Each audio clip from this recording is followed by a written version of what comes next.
नमस्कार, city beat news में आपका स्वागत है। मैं हूं आपके साथ आयुषी सोनवाने। चलिए शुरुआत करेंगे आज की कुछ अहम और बड़ी खबरों के साथ।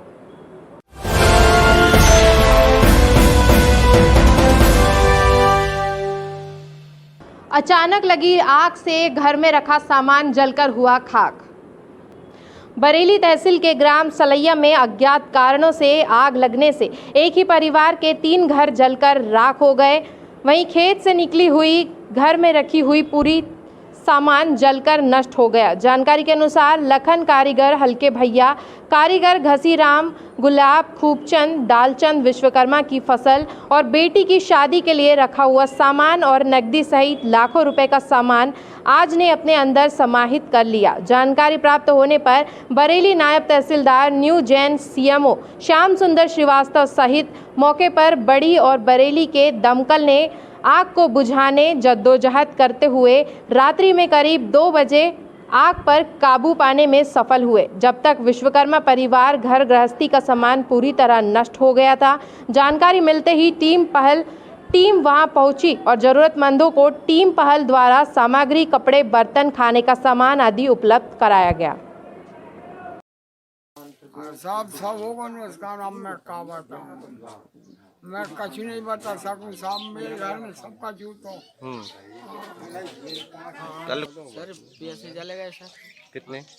सर 2 समूह लिए थे और तनख्वाह आई थी सर 13,000 रुपये सर। कितना पैसा था? सर एक 36,000 का, एक 35,000 का था। सब घर में रखा हुआ था जी। और क्या नुकसान हुआ? सर सोना और चांदी और अनाज सब जले गए। हुई है घटना। 80,000 का चना बेचा था अच्छा, और 20,000 का बारामची के लिए सौदा लिया था। तो पैसे लेकर आए थे? पैसे उस अलमारी में रखे थे, वो जल गए। सब जल गए हैं जी। और बाकी घर का क्या नुकसान हुआ है? पूरे कपड़े जल गए, पूरा अनाज जल गया अच्छा, और जो कुछ खाने पीने का सब जल गया। ये ग्राम सलैया में ये सूचना मिली थी हमको कि यहाँ पे कुछ परिवार ऐसे हैं जहाँ आगजनी की घटना है। तो पुलिस बल और प्रशासन की तरफ से सभी लोग यहाँ पे मौके पे उपस्थित हुए। फायर ब्रिगेड की सहायता से सीएमओ साहब भी उपस्थित थे। यहाँ सभी की सहायता से यहाँ जो रहते हैं आगजनी पे काबू पाया गया। और यहाँ के परिवार है विश्वकर्मा परिवार, करीब 11 परिवार हैं जो लगभग 6 मकान में आसपास ही रहते हैं। उनको शासन के द्वारा आर्थिक सहायता जो रहती है, जो भी नियमानुसार हो, वो स्वीकृत की जाएगी। रायसेन में बढ़ रहा है भ्रष्टाचार, परेशान हो रही है आम जनता, नहीं हो रही है कोई कार्रवाई, शासन बना है मौन। रायसेन के गैरतगंज नगर परिषद में 18 करोड़ की लागत से तैयार हुई मुख्यमंत्री पेयजल योजना पूर्व अध्यक्ष उत्तम चंद्र जैन और अधिकारियों एवं ठेकेदार की मिलीभगत से भारी भ्रष्टाचार की भेंट चढ़ गई है। 18 करोड़ भुगतान होने के बाद भी लोग ऐसी गर्मी में पानी के लिए तरस रहे हैं और घटिया क्वालिटी का मटेरियल डाला गया है, जिससे जगह जगह पर पाइपलाइन टूट गई है। पार्टी के ही नेताओं ने मुख्यमंत्री से शिकायत की है। वहीं कांग्रेस ने भी कमीशनखोरी और भ्रष्टाचारी के आरोप लगाए हैं। महीने में अगर 10 दिन पानी आ रहा है समय से, तो बहुत बड़ी बात है। पूरी तरह ये लाइन फेल है और इसमें तो कुल मिला के गरीबों को नुकसान है, क्योंकि पैसे तो बराबर महीने के देना है पर पानी आना नहीं है। आए दिन 3-4 जगह से कई लाइन फूट रही है, तो कहीं पानी निकल रहा है, निकलने में दिक्कत हो रही है, कीचड़ हो रही, रास्ता है पूरी खोद के रख दी है। और हम लोगों ने ये मांग की थी कि गैरगंज में पीने के लिए काफ़ी परेशानी है। माननीय मुख्यमंत्री जी ने सेमरी से योजना बनवा के ये हम लोगों को जो बहुत बड़ी सौगात दी है, और इसमें शासन ने पूरा ध्यान भी दिया, लेकिन कहीं न कहीं अधिकारियों की लापरवाही, प्रशासन की लापरवाही के कारण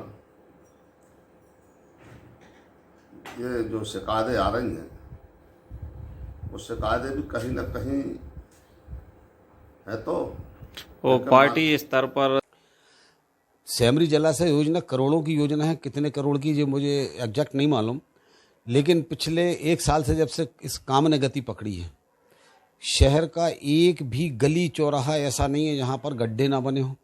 पिछले 1 हफ्ते में 3 से 4 केस मेरी नज़रों में है। 4-5 महिलाएं उन नल के गड्ढों में गिर के किसी का हाथ फ्रैक्चर हो गया, किसी का पैर फ्रैक्चर हो गया, कोई सुनने वाला नहीं।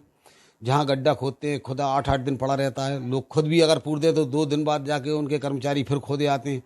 पूरी की पूरी लाइन लीक हो रही है। एक भी कोई स्पेशलिस्ट टाइप का कोई इंजीनियर नहीं दिखा जो काम करने आया हो।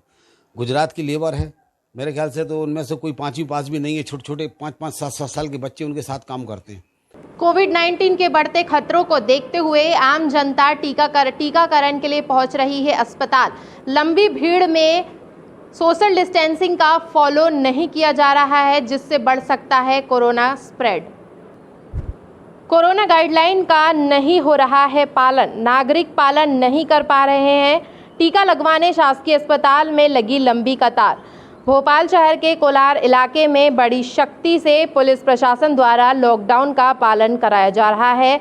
सुबह से ही कोलार पुलिस बैरिकेड्स लगाकर लोगों को रोककर चालान बनाए जा रहे हैं और सिर्फ आवश्यक सुविधाओं से जुड़े हुए व्यक्तियों को बिना कार्ड के आने जाने नहीं दिया जा रहा है। कोलार क्षेत्र की संपूर्ण दुकान बंद रखी गई है। भोपाल कलेक्टर पूरे तरीके से मॉनिटरिंग कर रहे हैं। वहीं ग्रामीण क्षेत्र में भी कोरोना वायरस का संक्रमण तेजी से फैल रहा है। प्रशासन द्वारा लॉकडाउन लगाने के बाद भी ग्रामीण क्षेत्र में और नगरीय क्षेत्र में नियमों का पालन कराने में प्रशासन नाकाम साबित हो रहा है।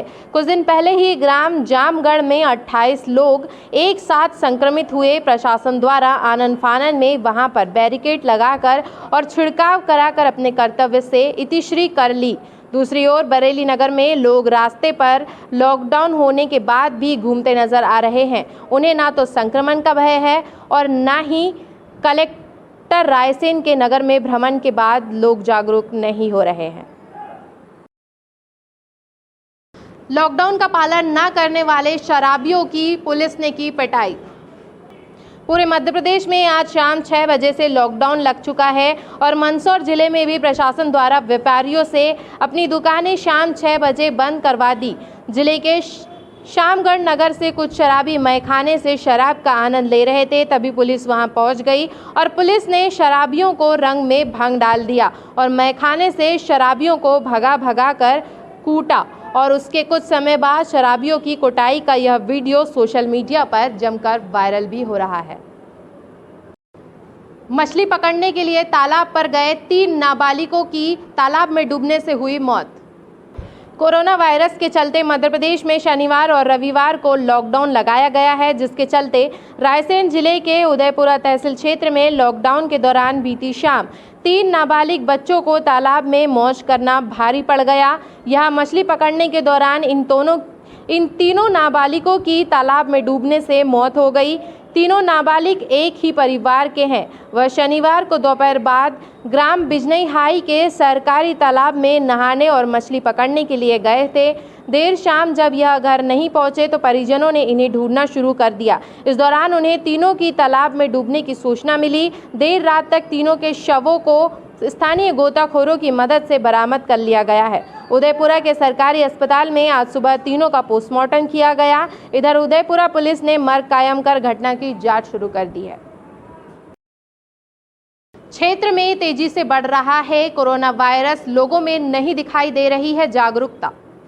कोरोना जांच की तत्काल कुछ ही घंटों में मिलने वाली एंटीजन रिपोर्ट के मुताबिक निकल रहे हैं कई पेशेंट कोरोना पॉजिटिव, जबकि WHO के मुताबिक RT-PCR रिपोर्ट है सटीक। इसको आने में 1 हफ्ते का समय लगता है। स्वास्थ्य विभाग और प्रशासन के दावों और हकीकत में बहुत बड़ा अंतर नजर आ रहा है। बरेली तहसील क्षेत्र में इन दिनों कोरोना संक्रमण के बीच स्वास्थ्य विभाग की लचर व्यवस्थाओं की वजह से लोग अत्यधिक परेशान हो रहे हैं। बड़ी संख्या में लोग कोरोना से मिलते जुलते लक्षणों की बीमारी से ही पीड़ित होकर अस्पताल पहुंच रहे हैं, किंतु उन्हें सटीक जांच एवं स्वास्थ्य लाभ नहीं मिल पा रहा है। यहां एंटीजन से हो रही जांचों से त्वरित रिपोर्ट मिल जाती है, किंतु यह रिपोर्ट 100% सटीक नहीं होती है। ऐसी स्थिति में यदि संक्रमित व्यक्ति RT-PCR की जांच कराता है तो उसकी रिपोर्ट मिलने में समय लगता है, जब तक संक्रमण के बढ़ने का खतरा होता है। ऐसी स्थिति में एंटीजन की जांच कर संक्रमित को दवाई दी जा रही है। वैक्सीन के डोज की कमी के कारण लोग कोरोना संक्रमण के रक्षा कवच का लाभ भी लेने से वंचित नजर आ रहे हैं। स्वास्थ्य विभाग और प्रशासन बड़े बड़े दावे इस संक्रमण के दौर में व्यवस्थाओं के विषय में कर रहा है, किंतु दावों और हकीकत में बड़ा अंतर साफ नजर आ रहा है। इस बुलेटिन में फिलहाल इतना ही। आगे की खबरों के लिए देखते रहिए सिटी बीट न्यूज़ और मुझे दीजिए इजाज़त। नमस्कार।